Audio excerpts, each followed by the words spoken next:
കഥ തുടങ്ങുന്നത് ആഡംബരപൂർണമായ ഒരു കല്യാണ മണ്ഡപത്തിലാണ്.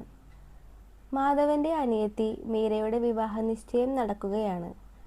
എല്ലാവരും വളരെ സന്തോഷത്തിലാണ്. എന്നാൽ പെട്ടെന്നാണ് അവിടേക്ക് ഇടിമിന്നൽ പോലെ ആകാശ് കടന്നു വരുന്നത്.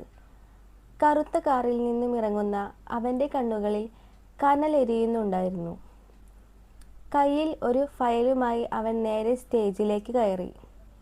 "ഈ കല്യാണം നടക്കില്ല!" ആകാശിന്റെ ശബ്ദം ആ ഹാളിൽ മുഴങ്ങി.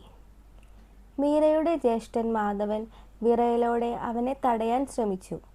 "ആകാശ്, നീ എന്തിനാ ഇവിടെ?" ആകാശ് പരിഹാസത്തോടെ ചിരിച്ചു. "നീ എൻ്റെ അച്ഛനെ ചതിച്ച് റോഡിലിറക്കിയപ്പോൾ ഓർത്തോ മാധവ, ഇതിനൊരു തിരിച്ചടി ഉണ്ടാകുമെന്ന്? നിന്റെ ബിസിനസ് സാമ്രാജ്യം ഇപ്പോൾ എൻ്റെ കൈപ്പിടിയിലാണ്. ഈ നിൽക്കുന്ന അതിഥികളുടെ മുന്നിൽ വെച്ച് നിന്റെ കള്ളത്തരങ്ങൾ ഓരോന്നായി ഞാൻ വിളിച്ചു പറയും. പോലീസിനെ ഞാൻ പുറത്തു നിർത്തിയിട്ടുണ്ട്." ഹാളിൽ നിശബ്ദത പടർന്നു. തൻ്റെ ജ്യേഷ്ഠൻ ചെയ്ത ചതികൾ കേട്ട് മീര തകർന്നുപോയി. തൻ്റെ കുടുംബത്തിൻ്റെ മാനം കാക്കാൻ അവൾ ആകാശിൻ്റെ മുന്നിൽ കൈകൂപ്പി. "എൻ്റെ ഏട്ടനെ ഒന്നും ചെയ്യരുത്. പകരമായി എന്തു വേണമെങ്കിലും ഞാൻ ചെയ്യാം." ആകാശ് കാത്തിരുന്ന നിമിഷമായിരുന്നു അത്. അവൻ തൻ്റെ പോക്കറ്റിൽ നിന്നും ഒരു താലി പുറത്തെടുത്തു. "എങ്കിൽ ഇന്ന് നിന്റെ കഴുത്തിൽ വീഴേണ്ടത് ഈ താലിയാണ്. നിന്റെ ജ്യേഷ്ഠൻ എൻ്റെ കുടുംബത്തിന് നൽകിയ വേദനയ്ക്ക് പകരമായി നീ എൻ്റെ വീട്ടിൽ വരണം. സ്നേഹിക്കാനല്ല, അവൻ്റെ പാപങ്ങൾക്ക് പ്രായശ്ചിത്തം ചെയ്യാൻ." സദസ്സ് ഞെട്ടി നിൽക്കെ മാധവന്റെ നിസ്സഹായാവസ്ഥ മുതലെടുത്ത് മീരയുടെ സമ്മതമില്ലാതെ ആകാശ് അവളുടെ കഴുത്തിൽ താലി കെട്ടി. അഗ്നിക്ക് സാക്ഷിയായിട്ടല്ല, പകയുടെ സാക്ഷിയായിട്ടായിരുന്നു ആ മംഗല്യധാരണം. കരഞ്ഞു തളർന്ന മീരയെ ആകാശ് തൻ്റെ വലിയ ബംഗ്ലാവിലേക്ക് കൂട്ടിക്കൊണ്ടുപോയി. പാലുമായി കാത്തിരിക്കുന്ന വധുവിനെയല്ല ആ വീട് സ്വീകരിച്ചത്. ആകാശ് അവളെ മുറിയിലേക്ക് തള്ളിക്കയറ്റി. "ഇത് നിന്റെ സ്വപ്നത്തിലെ വീടല്ല മീര, ഇതൊരു തടവറയാണ്. നിന്റെ ഓരോ തുള്ളി കണ്ണുനീരും നിന്റെ ഏട്ടൻ എനിക്ക് തന്ന നഷ്ടങ്ങൾക്കുള്ള പലിശയാണ്. ഈ വീട്ടിലെ ഒരു സാധനത്തിലും നിനക്ക് അവകാശമില്ല. നീ ഇവിടെ വെറും ഒരു വേലക്കാരി മാത്രം." അവൻ മുറി പുറത്തുനിന്നും പൂട്ടിപ്പോയി. മീര ആ മുറിയുടെ മൂലയിൽ തളർന്നിരുന്നു. തൻ്റെ ജീവിതം ഒരു നിമിഷം കൊണ്ട് എങ്ങനെ തകർന്നടിഞ്ഞു എന്ന് അവൾക്ക് വിശ്വസിക്കാനായില്ല. പുറത്തു മഴ പെയ്യുന്നുണ്ടായിരുന്നു, അവളുടെ ഉള്ളിലെ സങ്കടം പോലെ. പിറ്റേന്ന് രാവിലെ ആകാശ് കാണുന്നത് അടുക്കളയിൽ ജോലി ചെയ്യുന്ന മീരയെയാണ്. അവൻ അവളെ അപമാനിക്കാൻ ശ്രമിച്ചു. "നീ എന്തിനാ ഇതൊക്കെ ചെയ്യുന്നത്? നിന്റെ അഭിനയം കണ്ട് ഞാൻ അലിയുമെന്ന് കരുതേണ്ട." മീര പതറാതെ മറുപടി പറഞ്ഞു. "നിങ്ങൾ ഈ താലി കെട്ടിയപ്പോൾ മുതൽ ഞാൻ നിങ്ങളുടെ ഭാര്യയാണ്. ശിക്ഷിക്കാനാണ് ഭാവമെങ്കിൽ അത് അനുഭവിച്ചു തീർക്കാൻ ഞാൻ തയ്യാറാണ്. പക്ഷേ എൻ്റെ അന്തസ്സിനെ ചോദ്യം ചെയ്യാൻ നിങ്ങൾക്ക് അധികാരമില്ല." ആദ്യമായി മീരയുടെ കണ്ണുകളിൽ ഒരു നിശ്ചയദാർഢ്യം ആകാശ് കണ്ടു. അവൻ ദേഷ്യത്തോടെ അവിടുന്ന് ഇറങ്ങിപ്പോയി. എന്നാൽ അവൻ്റെ മനസ്സിലൊരു ചോദ്യം അവശേഷിച്ചു. പക തീർക്കാൻ കൊണ്ടുവന്നവൾ എങ്ങനെയാണ് ഇത്ര ധൈര്യത്തോടെ നേരിടുന്നത്? ആകാശിൻ്റെ മനസ്സിലെ പകയും മീരയുടെ ആത്മവിശ്വാസവും തമ്മിലുള്ള യുദ്ധം അവിടെ തുടങ്ങുകയായിരുന്നു. മുറിവേറ്റ നാഗത്തെ പോലെ ആകാശ് അവളെ ഇനിയും തകർക്കാൻ തക്കം പാർത്തിരുന്നു. വിവാഹത്തിന് ശേഷമുള്ള ആദ്യ ആഴ്ചകളിൽ ആകാശ് മീരയെ പരമാവധി മാനസികമായി തളർത്താൻ ശ്രമിച്ചു. വീട്ടിൽ ഒരു വിരുന്നൊരുക്കി അവൻ മീരയെ ഒരു വേലക്കാരിയുടെ വേഷത്തിൽ അതിഥികൾക്ക് മുന്നിൽ പരിചയപ്പെടുത്തി. "ഇത് എൻ്റെ പുതിയ ജോലിക്കാരിയാണ്" എന്ന് അവൻ പരിഹാസത്തോടെ പറഞ്ഞപ്പോൾ മീരയുടെ നെഞ്ചി പിടഞ്ഞു. അതിഥികൾക്കിടയിൽ അവളുടെ പഴയ സുഹൃത്തുക്കളും ഉണ്ടായിരുന്നു. എല്ലാവരുടെയും പരിഹാസ ചിരികൾക്ക് നടുവിൽ തല കുനിച്ചു നിൽക്കുമ്പോഴും അവൾ ഒരക്ഷരം മിണ്ടിയില്ല. പക്ഷേ രാത്രിയിൽ എല്ലാവരും പോയി കഴിഞ്ഞപ്പോൾ ആകാശ് കണ്ടത് തളർന്നു വീഴുന്ന മീരയെ അല്ല, മറിച്ച് ചിതറിക്കിടക്കുന്ന പാത്രങ്ങൾ അടുക്കി വയ്ക്കുന്ന ശാന്തയായ മീരയെയാണ്. "നിനക്ക് വേദനിക്കുന്നില്ലേ?" എന്ന അവൻ്റെ ചോദ്യത്തിന് "എൻ്റെ മനസാക്ഷി വൃത്തിയുള്ളിടത്തോളം കാലം നിങ്ങളുടെ വാക്കുകൾക്ക് എന്നെ മുറിപ്പെടുത്താൻ കഴിയില്ല" എന്നതായിരുന്നു അവളുടെ മറുപടി. ഇത് ആകാശിനെ കൂടുതൽ പ്രകോപിപ്പിച്ചു. ആ വീട്ടിൽ തളർന്നു കിടക്കുന്ന അമ്മയായിരുന്നു മീരയുടെ ഏക ആശ്വാസം.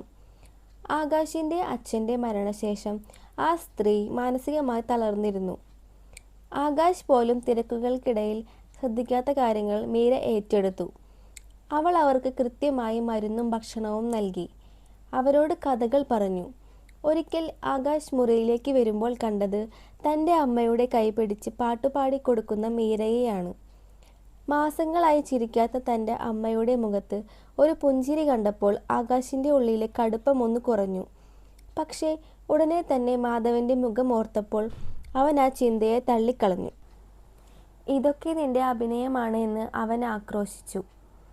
ഒരു ദിവസം രാത്രി കനത്ത മഴയത്ത് ആകാശ് ബിസിനസ് മീറ്റിംഗ് കഴിഞ്ഞ് മടങ്ങുകയായിരുന്നു. വിജനമായ റോഡിൽ വെച്ച് അവൻ്റെ കാർ അപകടത്തിൽപ്പെട്ടു. ബോധരഹിതയായ ആകാശിനെ ആശുപത്രിയിൽ എത്തിച്ചത് മീരയായിരുന്നു. അവന് രക്തം ആവശ്യമായി വന്നപ്പോൾ ആരും വരാതിരുന്ന നേരത്ത് മീര തന്നെ മുന്നോട്ട് വന്നു. ബോധം തെളിഞ്ഞ് ആകാശ് കാണുന്നത് തളർന്നുപോയ മീരയെയാണ്. ഡോക്ടർ പറഞ്ഞു, നിങ്ങളുടെ ഭാര്യയുടെ കൃത്യസമയത്തുള്ള ഇടപെടലാണ് നിങ്ങളെ രക്ഷിച്ചത്. ഇത് ആകാശിനെ വല്ലാതെ ഉലച്ചു കളഞ്ഞു. താൻ നശിപ്പിക്കാൻ ശ്രമിച്ച പെൺകുട്ടി എന്തിനാണ് തൻ്റെ ജീവൻ രക്ഷിച്ചത്? പകയുടെ സ്ഥാനത്ത് പതിയെ ഒരു കുറ്റബോധം അവൻ്റെ ഉള്ളിൽ നാമ്പെടുത്തു. ഈ സമയത്താണ് മീരയുടെ ജ്യേഷ്ഠൻ മാധവൻ പുതിയൊരു ചതിയുമായി രംഗത്തെത്തുന്നത്. ആകാശിൻ്റെ കമ്പനിയുടെ രഹസ്യരേഖകൾ മോഷ്ടിക്കാൻ അവൻ മീരയെ രഹസ്യമായി കാണാൻ വരുന്നു. മീര, നീ ആ രേഖകൾ എനിക്ക് തരണം, എങ്കിൽ നിന്നെ ഞാൻ ഈ നരകത്തിൽ നിന്ന് രക്ഷിക്കാം എന്നവൻ പ്രലോഭിപ്പിച്ചു. എന്നാൽ മീരയുടെ മറുപടി അവനെ ഞെട്ടിച്ചു. ഏട്ടൻ ചെയ്ത തെറ്റിന് ശിക്ഷ അനുഭവിക്കുന്നത് ഞാനാണ്.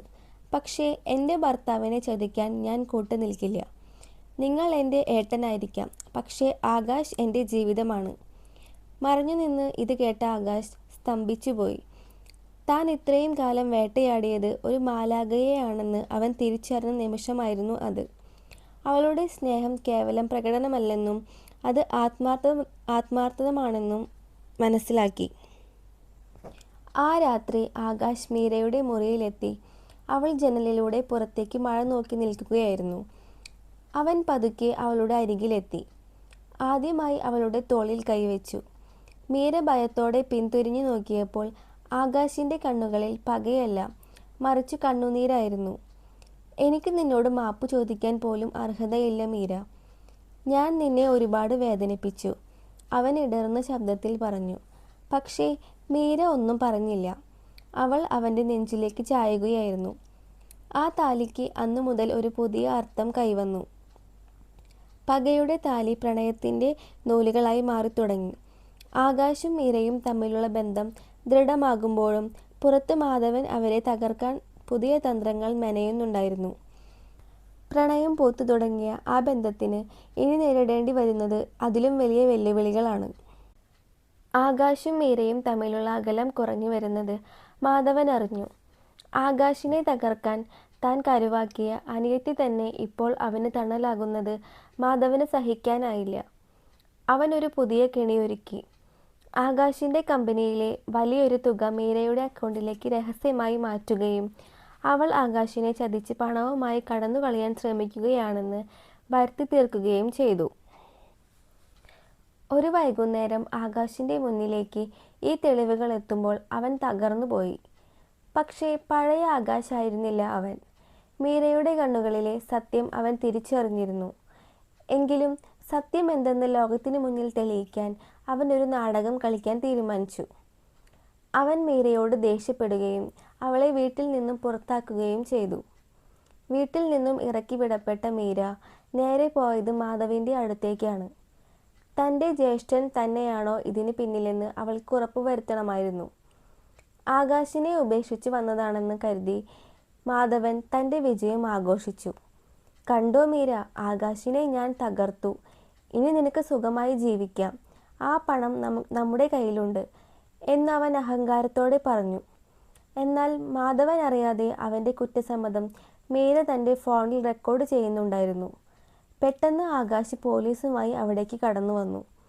ആകാശ് മീരയെ വിശ്വസിച്ചിരുന്നില്ല എന്ന മാധവൻ്റെ കണക്കുകൂട്ടൽ തെറ്റി. എൻ്റെ മീര എന്നെ ചതിക്കില്ലെന്ന് എനിക്ക് ഉറപ്പായിരുന്നു മാധവ. ഇത് നിന്നെ കുടുക്കാൻ ഞങ്ങൾ ഒരുക്കിയ കെണിയായിരുന്നു. ആകാശിൻ്റെ ശബ്ദം മുഴങ്ങി. പോലീസ് മാധവനെ കൊണ്ടുപോകുമ്പോൾ മീര തകർന്നുപോയി. സ്വന്തം ജ്യേഷ്ഠൻ ഇത്രയും നീചമായി പെരുമാറുമെന്ന് അവൾ കരുതിയില്ല. ആകാശ് മീരയുടെ അരികിലെത്തി അവളുടെ കൈ ചേർത്ത് പിടിച്ചു. എനിക്ക് നിന്നോട് മാപ്പ് ചോദിക്കാൻ വാക്കുകളില്ല മീര.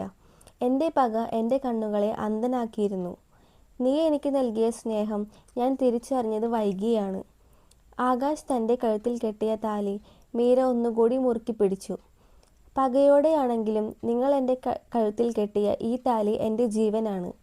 എനിക്ക് നിങ്ങളെ വെറുക്കാൻ കഴിയില്ല, അവൾ വിതുമ്പലോടെ പറഞ്ഞു. ആകാശ് അവളെ ആശ്വസിപ്പിച്ചുകൊണ്ട് തൻ്റെ നെഞ്ചോട് ചേർത്തു. മാസങ്ങൾക്ക് ശേഷം ആ വീട് ഇപ്പോൾ സന്തോഷം കൊണ്ട് നിറഞ്ഞിരിക്കുന്നു. ആകാശിൻ്റെ അമ്മ പൂർണ്ണ ആരോഗ്യവതിയായി തിരിച്ചു വന്നു. ആകാശ് മീരയെ വെറുമൊരു ഭാര്യയായിട്ടല്ല, തൻ്റെ ബിസിനസ്സിലും ജീവിതത്തിലും മുഖ്യ പങ്കാളിയായി ചേർത്ത് നിർത്തി. ഒരിക്കൽ അവർ തങ്ങളുടെ വിവാഹം നടന്ന അതേ മണ്ഡപത്തിൽ വീണ്ടും എത്തി. ഇത്തവണ അവിടെ ആരെയും ഭീഷണിയോ കണ്ണുനീരോ ഉണ്ടായിരുന്നില്ല. ആകാശ് മീരയുടെ നെറ്റിയിൽ ചുംബിച്ചുകൊണ്ട് പറഞ്ഞു, നമ്മുടെ പ്രണയം തുടങ്ങിയത് ഒരു പകയിൽ നിന്നായിരിക്കാം, പക്ഷേ അത് അവസാനിക്കുന്നത് മരണത്തിലായിരിക്കും. മഴ പെയ്തു തോർന്ന ഒരു വൈകുന്നേരത്ത് ആകാശിൻ്റെ കൈകൾ ചേർത്ത് പിടിച്ച് മീര പുതിയൊരു ജീവിതത്തിലേക്ക് ചുവടുവെച്ചു. പകയുടെ കനലുകൾ അണഞ്ഞു. പകരം അവിടെ പ്രണയത്തിൻ്റെ നിത്യപ്രകാശം നിറഞ്ഞു. പക കൊണ്ട് ഒരു മനുഷ്യനെ തകർക്കാൻ എളുപ്പമാണ്, എന്നാൽ സ്നേഹം കൊണ്ട് ഒരാളെ മാറ്റിയെടുക്കുക എന്നത് വലിയൊരു പോരാട്ടമാണ്. ആ പോരാട്ടത്തിൽ വിജയിച്ചത് മീരയുടെ നിശബ്ദമായ സ്നേഹമായിരുന്നു. ഈ കഥ നിങ്ങൾക്കിഷ്ടമായെങ്കിൽ കഥാലോകം എന്ന ചാനൽ സബ്സ്ക്രൈബ് ചെയ്യുക. നിങ്ങളുടെ അഭിപ്രായങ്ങൾ താഴെ കമൻറ്റ് ചെയ്യൂ. മനോഹരമായ കഥകളുമായി വീണ്ടും കാണാം. നന്ദി.